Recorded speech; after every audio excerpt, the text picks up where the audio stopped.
When you are dealing with someone that has a substance abuse issue, one thing you will be very familiar with is the level of lying at which they are committed to telling. And they will just lie for the sake of lying. You'll never know when they tell the truth. Every now and then you'll actually catch them telling the truth, which makes you doubt all the times that they lie. And their commitment to those lies is astounding. It's astounding to me when, like, you can have definitive proof and back them into the corner and they're still gonna lie no matter what, and you may never get the truth out of them, and it can be really frustrating. And what can happen is you can start really doubting yourself, is because you're like, how can someone lie to that level of conviction? Because, like, I can't do that. Well, no, we can't, because we're in a different state of mind than they are. And they're just gonna lie until they can't lie anymore. And you can try to disprove them all you want, but it's really kind of ineffective, and you just kind of create a lot more of this. So here's a different strategy and a different approach to use when you know that they are lying, and you want to kind of use their own manipulation and their own stuff against them.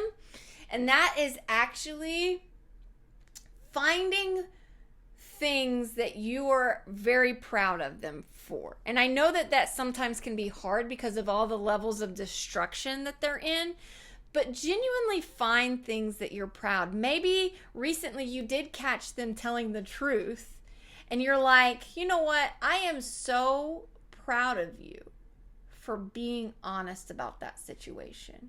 Because normally you would tell a lot of lies, but in this case, you were telling the truth, and I am really proud of you for being that vulnerable and telling me the truth. I know that must have been really scary for you. And it's like, I see you trying to be more and more honest, and I'm very proud of you for trying to be more honest. You see where you can get specific, or maybe it's not honesty. Maybe it's something that you're proud of them for doing. Maybe they did something like really silly, but you're like, oh, I'm proud of them for even doing that, and it seems so silly that I should be proud of them for doing that. But you should be, and you should tell them. And what this will do is actually, one, it'll build confidence for them. Two, it'll actually start working a little bit more on their guilt and shame, because as long as they're mad and resentful for the way that you're treating them, even if you're not doing anything wrong by calling them on their bullshit, but they feel victimized in that moment.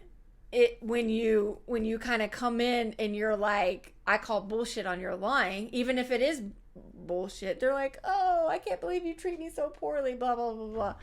Well, they have their own guilt and shame, and actually we can really use that against them and tell them how proud we are of them, and that will start feeding on their own guilt and shame to the point where, they'll start making some changes. And I'm not saying go out and bullshit. You can't bullshit this stuff. Find things you are genuinely proud of them for. Find things that they were honest about that was either hard for them or whatever. And so, like, you can bring that stuff up to them, but don't be like, oh, you're so honest, and kind of like bullshit them through that, because they'll be able to pick up on that. But find genuine things, and you would be surprised at how helpful this really can be in order to not create that level like of animosity. And this is not like ignoring all of the lies, but they're not going to tell you the truth anyway.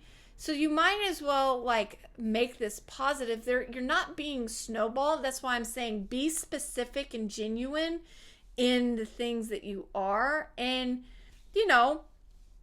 when they come to you and they're finally being honest about some of the lies that they have been telling you, like, just continue to be proud of them for their level of honesty and vulnerability. You'll be amazed at how much more you're going to get from them, and how much more pride they're going to take in themselves if you do. So let me know how this technique starts working. It's not a one-time thing and then all of a sudden everything is solved, but over time this is a really effective form of creating a safe place for people to start doing better for themselves. So, you use this over time. It's not like, oh, well, I tried that technique once and then all of a sudden everything magically changed. No, no, no. This is a practice. This is an ongoing thing of just being proud of them and all that stuff. So let me know how that works for you. If you have any comments or questions, you can always feel free to schedule a call with me. It's free, so you have nothing to lose. I would love to hear more about how this stuff works for you over the phone and like what you got out of it. So you can go and actually schedule a call with me at schedulewithjen.com. And I'm looking forward to hearing from you. Have a good day.